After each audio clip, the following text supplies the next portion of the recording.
No viewers in here yet.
Just waiting for people to join the live.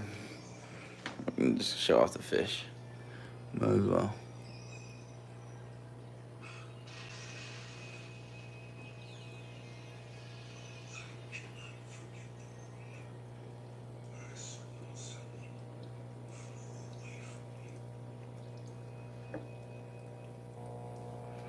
Down there eating Daphnia. I just did a live feeding for my pistos. And they're eating Daphnia. So that's the female. Here, we'll go around to the other side of the tank. Hey, thank you. Drop that like, hit that sub. Thank you for joining the live. Here's my other tank.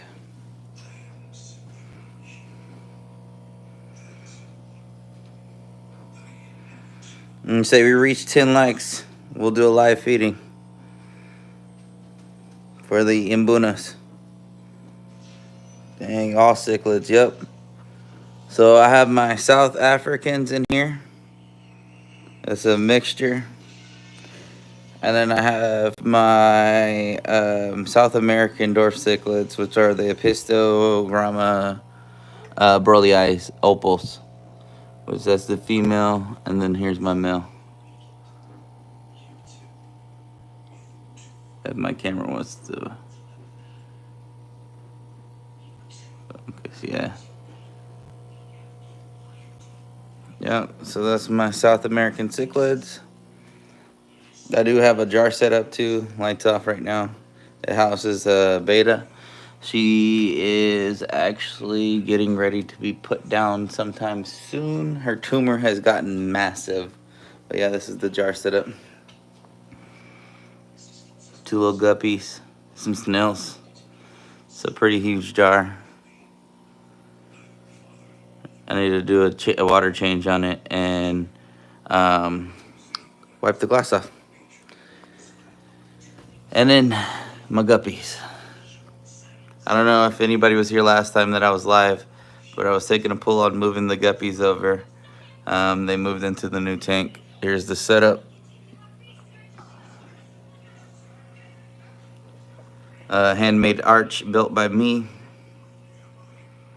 I got 2 male white cobra guppies. And then I have a albino female red lace. I have a female purple dragon. And then I also have a female white cobra that goes with the males.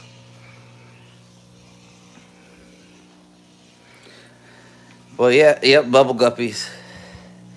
So I'm actually in debate on if I was gonna put in a different pair of Apistos in this tank, because I just moved the guppies from that Apistos tank to this tank, and I was thinking about doing more Apistos, just a different species. Get one. They're not that hard. I'm gonna say every now and then Petco is having they do like a 50% off sale on all fish tanks. I got this fish tank right here for $30 at Petco during the sale. It is a 10-gallon rimless. So I was budgeted for $50 with what I was going to spend on the tank, because I was gonna get a 14-gallon tank. Realized the 14-gallon tank wouldn't have fit right here, so I ended up settling for the 10-gallon rimless, because the rimless tank just looks a little bit better than the rim tanks. Because this is what a rim tank looks like. Yeah, rimless, and then I got rimless right over here.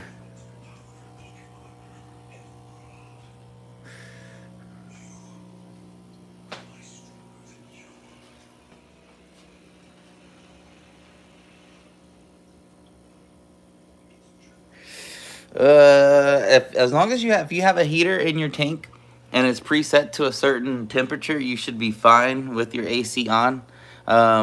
But since you're in Arizona, you might get away with being able to run heaterless tanks, as long as you don't cool your house down too much, from what I was told. Because I know a bunch of people that are in like Australia and stuff like that, where the temperatures get pretty hot, and they run heaterless setups. Honestly, I have a heaterless setup. This jar right here doesn't have a heater. It only has the plants. It has the light. No air stone.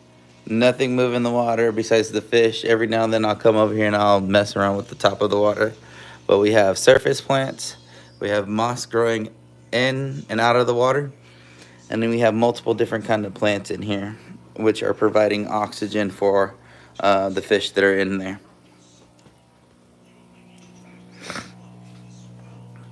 And I say do it, get a tank, set it up. I'll say most beginners, they'll set up they'll try to start with like a 5-gallon tank.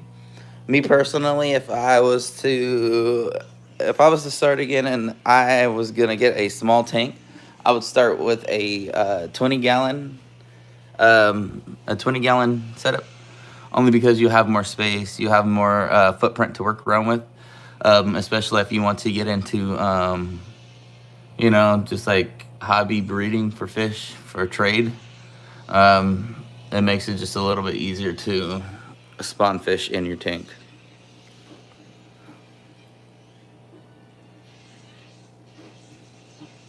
But yeah, those are my setups. I'm located out in Oregon, so it does get pretty cold.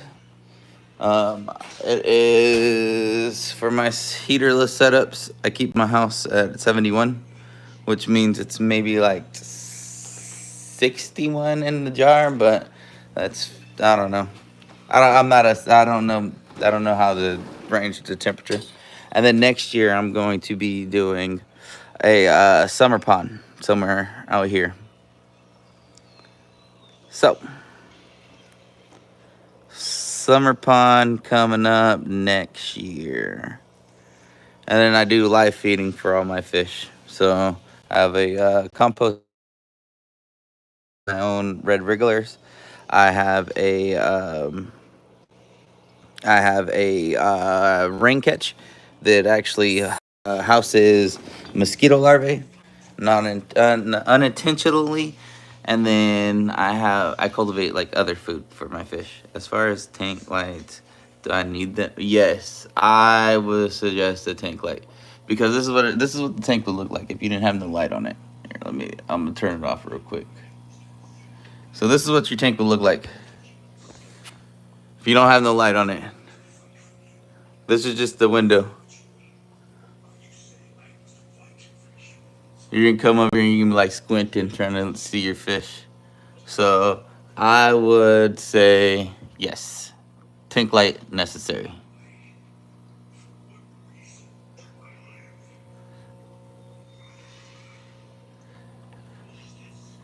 Because if you don't have a tank light on, you won't be able to see your fish. That's just plain and simple. As far as like fish tank lights, you can get away with all different kinds of lights as far as lighting for your fish tank. It just all depends. It really, truly just depends.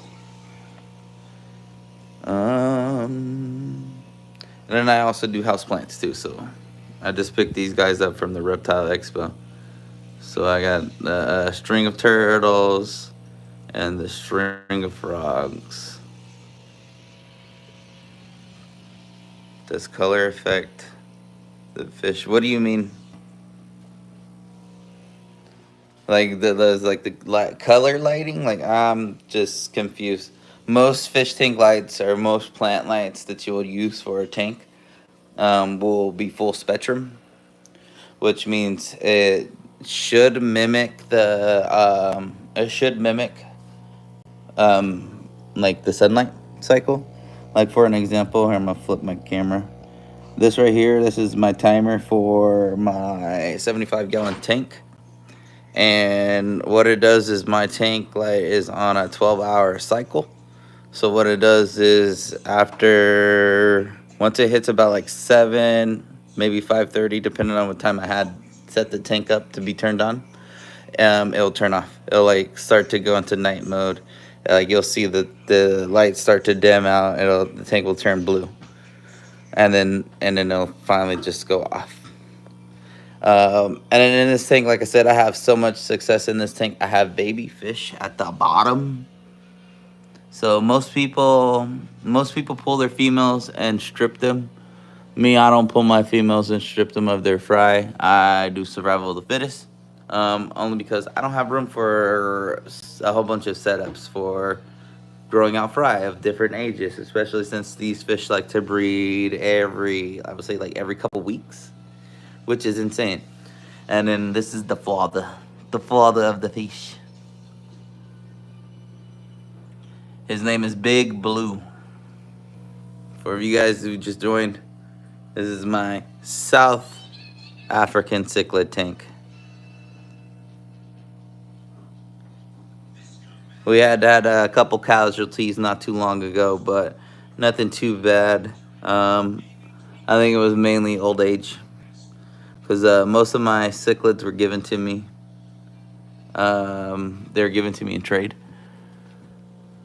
And then I have where are they at? Cynodontis catfish in here that look like little sharks.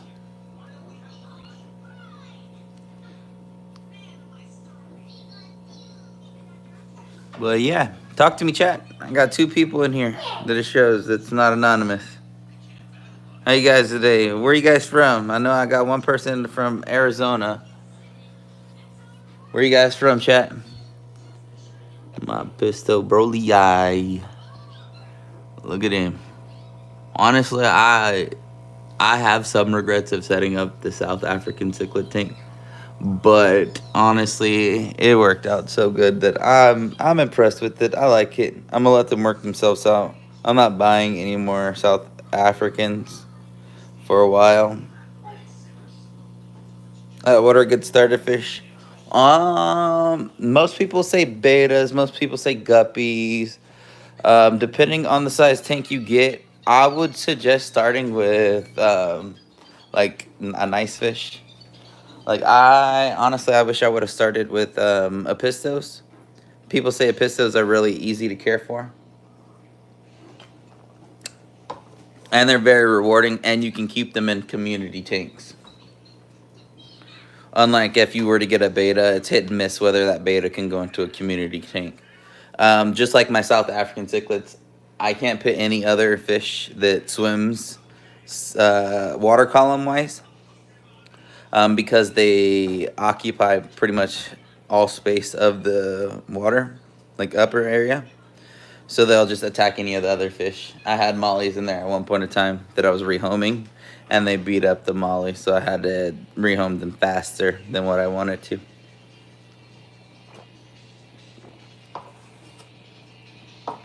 But yeah, I would say pistos. I would say people can go with beta if you're looking just for one fish to house in there, beta.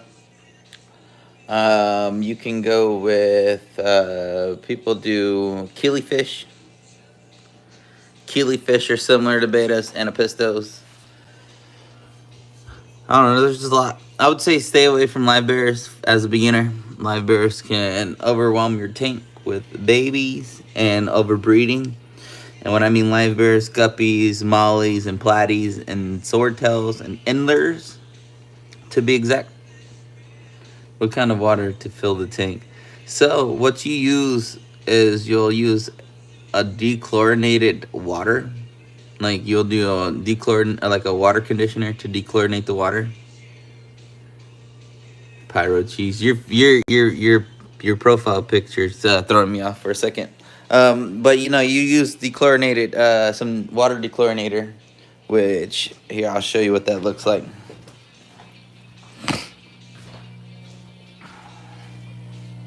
So what I do is I use, I'm running a little low on it. So I use Prime, and it's a water conditioner, and it basically removes any of the chlorine or chloramines in like tap water. And then I also follow up with using Stability by Seachem. And what that does is it helps prevent fish from having new tank syndrome. And what new tank syndrome is when you take a fish and you throw them into a new tank that they weren't in previous. And it's to prevent them from getting stressed out.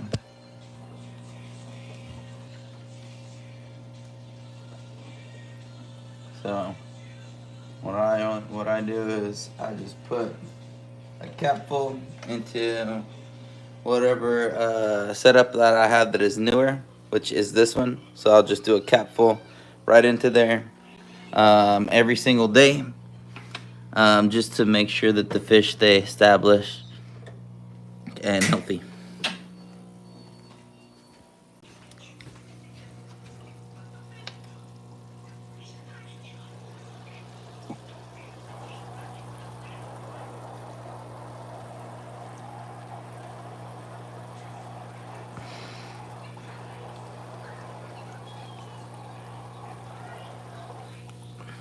How does what work?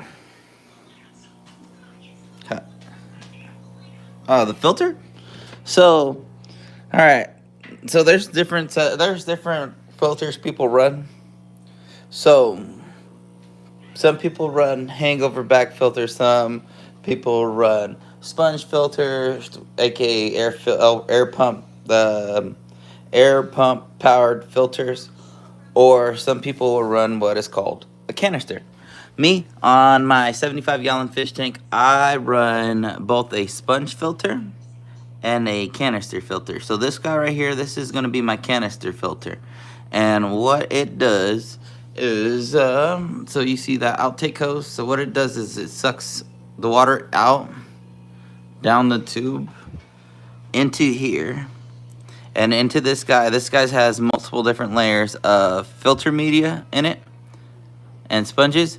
And then from there, it will go through the other tube, which is the outtake tube, all the way up through here, and then back into the tank. And then it'll just keep doing that. And then what it does is it adds, not only cleans the water, but it adds oxygen to the water, and then it also hides or houses all the beneficial bacteria down here in this area. And then what I do is I also have sponge filters in my tank. And then what the sponge filters are for, the sponge filters are mainly for extra surface area for beneficial bacteria to grow. And it also adds additional air bubbles or air to the water. and it adds that surface agitation. I could do that with the outtake of my canister, but it just would sound like a lake in here all day, and I don't like the sound of running water like that. That's one reason why I don't have a hangover back filter. And what the hangover back filter is, basically, you'll just put it on the back of the tank. It'll have just the one. It'll have the one tube, and it'll just suck the water in, and it'll just waterfall back out. Look at these guys are fighting. My fish are always fighting. And then the tank boss came and got in the middle of it. That's what the tank boss does.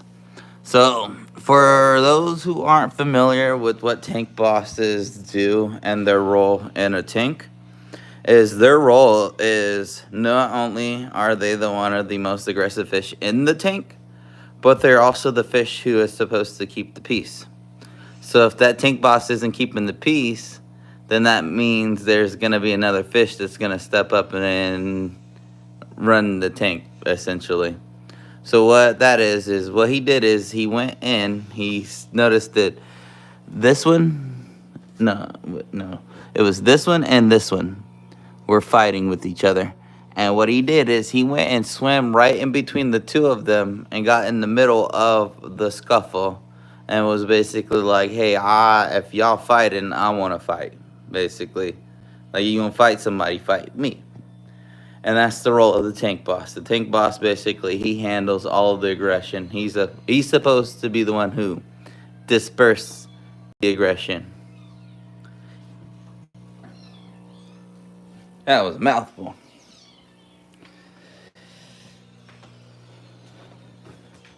Yeah. Sitting at 2 likes. 2 likes and an anonymous viewer.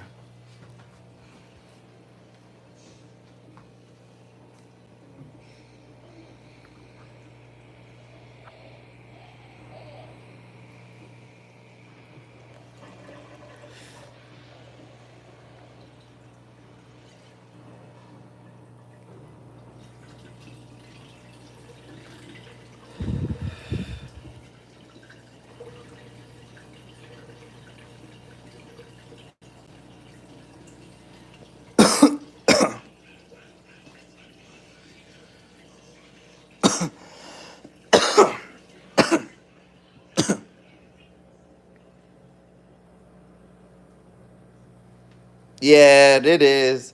But honestly, like I said, if you're looking to set up something small, all you need is this right here. Look. You just need these 3 basic things. Besides the tank itself, I should say. That, which is a sponge filter. It's attached to the air pump. That, which is the heater. And then a light. And then after you have all that set up, you'll leak test your tank, which what you do is you'll fill the tank up with water. Let it sit for 48 hours.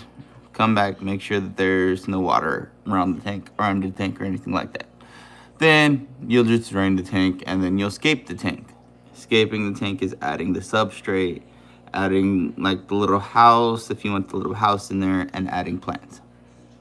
Or some people just run it bare bottom. Bare bottom is a lot easier because you don't have to do any maintenance. Really, you just clean the bottom of the tank, suck out any poop, clean the filter. Basically, when you clean the filter, you just squeeze the filter out and put it back in. You don't really clean the filter at all. And that's about it. Easy peasy. I have my tank set up to where I only do a water change once a month. Once a month, and I check the parameters with my API master kit and call it a day.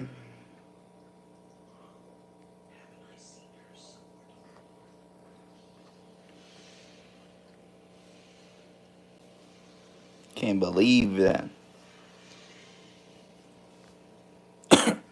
Well, it was nice talking to everybody. I've been live for about 25 minutes. I don't stream that long, only because I got a lot of stuff I need to actually get done, and streaming and cleaning and maintenance and stuff like that is really hard. I don't know if you know, but dropping your phone in a fish tank or dropping your phone in water in general is a very expensive expense. So, with that being said, chat, it was nice for everybody to join in. Nice for all the comments, Pyro. Thank you. Make sure you hit that like. Make sure you hit that subscribe. Turn that notification on, and you'll know when I go live again for one of my random talks. Thank you guys so much for being here.